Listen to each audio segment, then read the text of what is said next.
Ko Ye-rim's laughter doesn't echo in the boutique, it fills it, bouncing off the gold-plated mirrors and the silent, staring sales associates.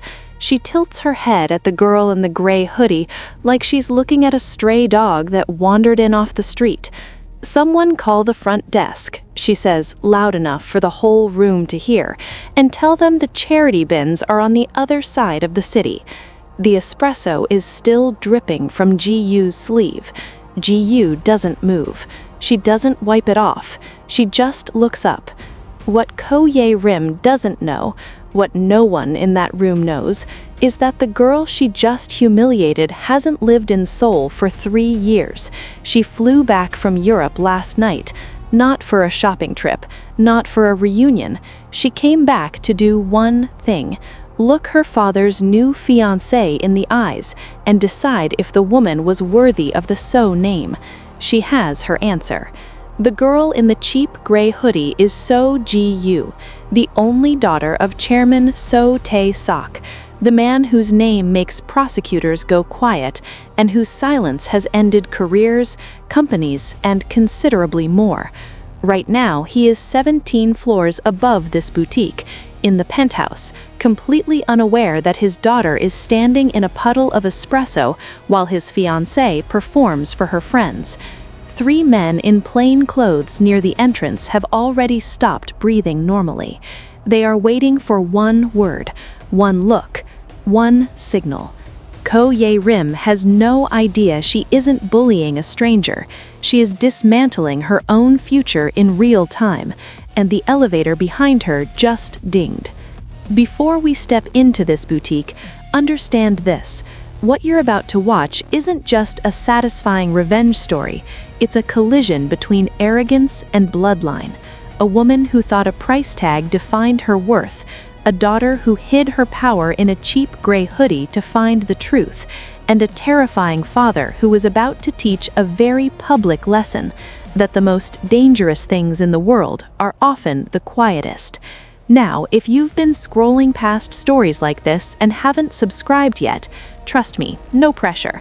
But if by the end of this story you feel that spark of satisfaction when the tables turn, if you find yourself holding your breath when the elevator doors finally open, if seeing a bully realize they made a fatal mistake gives you chills, then tap that subscribe button and drop a comment telling me your favorite part.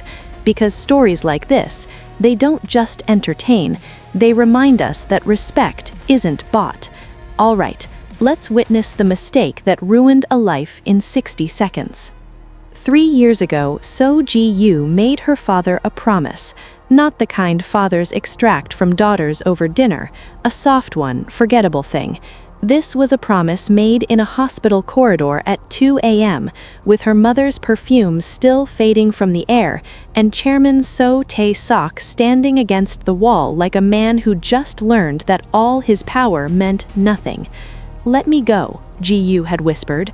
"Let me find out who I am without your shadow." He hadn't argued. He had simply nodded once, the way he agreed to everything that cost him something. She spent 3 years in Lyon, studying fashion business under a borrowed name, living in a flat the size of her childhood closet, working weekends at a patisserie where no one knew her father's face. She was, for the first time in her life, just a girl. It was the most terrifying and most freeing thing she had ever done. Then the wedding announcement arrived. A single photograph, her father at a charity gala, Ko Ye-rim's hand threaded through his arm like a vine finding a wall to climb. She had looked at that photograph for a long time. She booked her flight the same night. The gray hoodie had been deliberate. She owned silk blouses and structured coats folded neatly in her Lyon wardrobe. She chose the hoodie because Ko Ye-rim had never seen her face, and because a woman who treats someone invisible with kindness tells you everything you need to know. A woman who doesn't tells you even more. Ko Ye-rim had answered the question inside 60 seconds of Ji-woo walking through the door. Now Ji-woo stood in wet sleeves, completely still, and waited for her father to come downstairs. Ko Ye-rim had arrived at the hotel that morning the way she arrived everywhere, loud enough to make the lobby feel smaller. Her driver had called ahead, her personal stylist had called after that. By the time her black Mercedes pulled under the portico, 3 junior staff members were already stationed at the entrance, holding her preferred sparkling water, a warm towel, and absolutely nothing else, because she had sent back the flowers last time with a note that read, "Next person who brings me lilies gets reassigned to housekeeping." Ms. O had learned in 4 months of Ye Rim's visits that responding extended the conversation.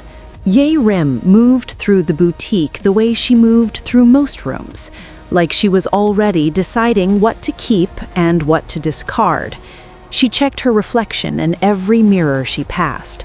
She ignored the junior associate who stumbled trying to carry 3 garment bags at once. She didn't hold the door. Small cruelties, the kind that don't leave marks, the kind that reveal, more than anything else, exactly who a person is when they believe no one important is watching. Ji-woo found the boutique by memory. She had been here before, years ago, trailing her mother through the same ivory carpeted corridor, while Chairman Seo waited in the lobby below, pretending to check his phone like any ordinary father. The hotel had been renovated since then. The carpets were different, the lighting was colder, but the layout was the same, and Ji-woo's feet remembered, even when she wished they didn't. She stepped off the elevator on the VIP floor with her hood up and her hands in her front pocket. The junior associate at the entrance looked her over once, the worn hoodie, the faded jeans, the absence of anything that signaled money, and the welcome smile she had been trained to give simply didn't arrive. "This floor is for hotel guests and registered members," the associate said, her voice professionally flat. "Do you have a membership card?" Ji-woo said she was browsing. The associate said browsing required a reservation. Ji-woo said she understood and walked in anyway, quietly, the way she had learned to move through spaces that didn't want her. She might have stayed invisible. She was good at invisible. But Ye Rim saw Ji-woo from across the boutique, and something about the gray hoodie, the unhurried stillness, the sheer audacity of simply existing in a space Ye Rim had already decided was hers, snagged her like a pulled thread. She said nothing at first. She just watched Ji-woo over the rim of her sparkling water, the way a cat watches something small cross the floor, deciding, calculating. Then she set her glass down and tilted her head toward her friend. Is that girl seriously still standing there? Ye Rim crossed the boutique in no particular hurry, which was its own kind of cruelty. She let Ji-woo see her coming, let the distance close slowly, her heels marking every step on the marble border where the ivory carpet ended. She stopped 2 feet away and looked Ji-woo up and down the way people inspect something they've already decided to throw out. "I'm going to give you one chance to explain yourself, because I'm in a good mood today." Ji-woo met her eyes and said nothing. Something shifted in Ye Rim's expression. She was accustomed to people filling silences when she looked at them. The silence Ji-woo offered instead seemed to irritate her more than any response could have. "Do you know whose hotel this is?" Ye Rim continued, her voice dropping into something softer and therefore more dangerous. "And do you know who I am?" She paused, letting the question sit.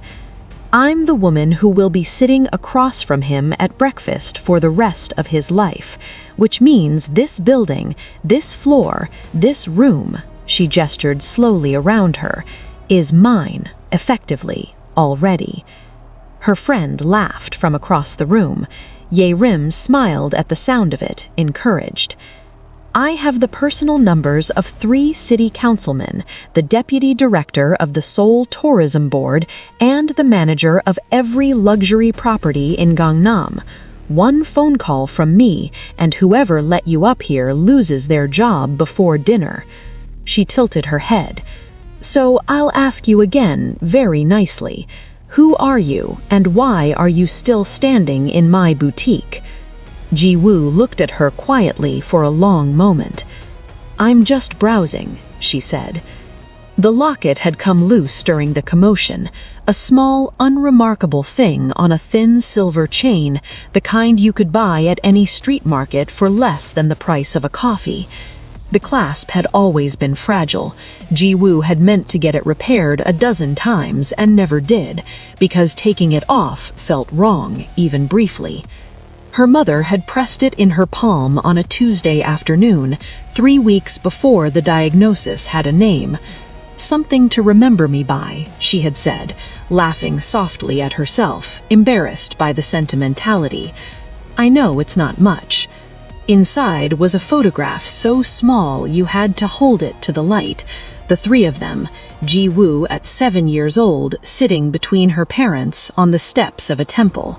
Her father was smiling in a way he never smiled in photographs anymore. It wasn't worth anything. It was worth everything. Ye-rim noticed it when it slipped from Ji-woo's collar. She reached out and caught the chain before Ji-woo could, lifting it by 2 fingers like something retrieved from a drain. "What is this?" She turned it over, unimpressed. "This is what you're wearing in here?" "Give that back." It was the first time Ji-woo's voice had changed. Still quiet, but different. Ye-rim heard the difference, and because she did, because she recognized that this small thing mattered, she let it fall. It hit the marble with a sound too small for what it meant. Then Ye-rim's heel came down on it, deliberately, without looking away from Ji-woo's face. The crack was barely audible. Ji-woo looked down at the broken locket and didn't move for a long moment. Then she looked up, and her eyes were dry and absolutely calm, and somehow that was the most frightening thing anyone in that room had ever seen. Ye-rim had expected tears, or anger, something she could use, something she could perform outrage over when she told the story later. What she had not expected was for Ji-woo to simply crouch down, pick up the broken locket with both hands, and close her fingers around it like she was gathering something sacred from the ground. She stood back up slowly, and then she did nothing. She just looked at Ye-rim. It was the kind of look that didn't accuse, didn't threaten. It simply saw, clearly, completely, without flinching, and that was somehow worse than anything else Ji-woo could have done. Ye-rim felt the discomfort of it crawl up the back of her neck. She covered it the only way she knew. "Get her out," she said to the nearest associate. "Right now. Call security." The associate reached for the phone. She never picked it up. Because the 2 men near the boutique entrance had already moved. They didn't rush, they didn't raise their voices, they simply repositioned, smoothly, precisely, the way objects don't move, and people trained for years do. And suddenly they were standing between Ye-rim and Ji-woo with the quiet, immovable certainty of a closed door. Ye-rim stared at them. They were not hotel security. Their suits were wrong. Their stillness was wrong. Everything about them suggested they had not moved to remove Ji-woo from the room. They had moved to ensure no one else touched her. "What?" Ye-rim started. The taller one spoke without looking at her. He was looking at Ji-woo, waiting, patient as stone. "Miss Seo, your word?" The boutique went completely silent. Ye-rim's friend made a small sound from across the room. Her sparkling water was still fizzing softly on the counter, and the noise of it was suddenly the loudest thing anyone could hear. 17 floors above the boutique, Chairman Seo Tae-sok was in the middle of a meeting that 3 men had flown in from Tokyo to attend. The conference table was long and pale and expensive. The view behind him consumed the entire wall, Seoul spread out in every direction, obedient and glittering, the way cities look when observed from high enough. His lawyers were talking, charts were open on screens, numbers moved. Someone was making a point about the Busan acquisition that everyone in the room seemed to agree was important. Chairman Seo was not listening. He was reading a single line on his phone, sent from a contact saved under no name, just a 4-digit code that only 12 people in Seoul had access to. Protocol 0, boutique level, Miss Seo present. He read it once, then he set the phone face down on the table. "We'll continue this tomorrow," he said. He didn't raise his voice. He didn't explain. The lawyers exchanged glances across their open folders, but no one spoke, because something had shifted in the room the moment he put the phone down. A pressure change, subtle and total, the way the air feels before weather arrives. His assistant held the elevator. Chairman Seo stepped in without his jacket, without his security briefing, without the measured patience he applied to everything else in his life. He pressed the button for the boutique level himself. The doors closed. In the mirrored panel opposite him, a man in a charcoal shirt looked back, not the chairman, not the businessman, something older than both of those things, something that had been waiting very quietly for someone to give it a reason. The elevator began to descend. The commotion had spilled into the lobby like these things always do, gradually, then all at once. Ye Rim had made enough noise that 2 junior staff members had stepped out from behind the concierge desk, uncertain whether to intervene or disappear. A guest near the elevator bank had stopped pretending to look at his phone. The boutique's glass frontage meant that anyone passing on the mezzanine level could see the 2 bodyguards standing their ground, and Ye Rim's voice rising against their silence like water hitting stone. By the time the elevator opened at lobby level, there were perhaps 15 people watching. Chairman Seo walked out, and the noise stopped. Not gradually, not one by one, all at once, the way sound stops when a conductor raises a hand. Immediate, complete, involuntary. The junior staff members went still. The guest with the phone forgot about the phone. Even Ye Rim, who was mid-sentence, felt the words leave her without choosing to release them. He didn't look like a man who had rushed. His charcoal shirt was immaculate. His pace was unhurried. He wore no jacket and no sunglasses yet, and somehow that was more unsettling than any entrance he could have staged, because it meant he hadn't prepared himself. He had simply arrived exactly as he was, and that was enough to change the temperature of the room. The crowd parted without being asked. A hotel manager appeared at his elbow, murmuring something urgent. Chairman Seo didn't turn his head. His eyes had already found Ji-woo across the lobby, standing small and still in her gray hoodie, with the broken locket closed in her fist. He put on his sunglasses. He crossed the lobby floor, and no one in his path considered remaining in it. Ye Rim recovered faster than most people would have. It was, in its own way, a kind of talent. She crossed the lobby in 4 quick steps and reached for Chairman Seo's arm with both hands, positioning herself at his side the way she had practiced, close enough to suggest intimacy, visible enough to suggest ownership. Her voice arrived already shaped into something soft and distressed, the performance assembled in the time it took her to close the distance. Tae-sok, thank God, I've been trying to reach you. This woman walked into the boutique and refused to leave. When security asked her to go, she became aggressive. She was threatening the staff. She grabbed my wrist. I was frightened. I didn't know what to... Chairman Seo was not looking at her. He had not looked at her since he entered the lobby.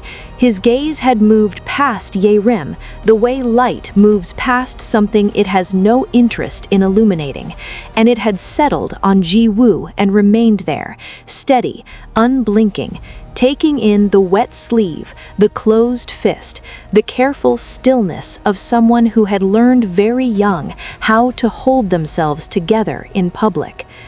Ye-rim felt it, the not being looked at.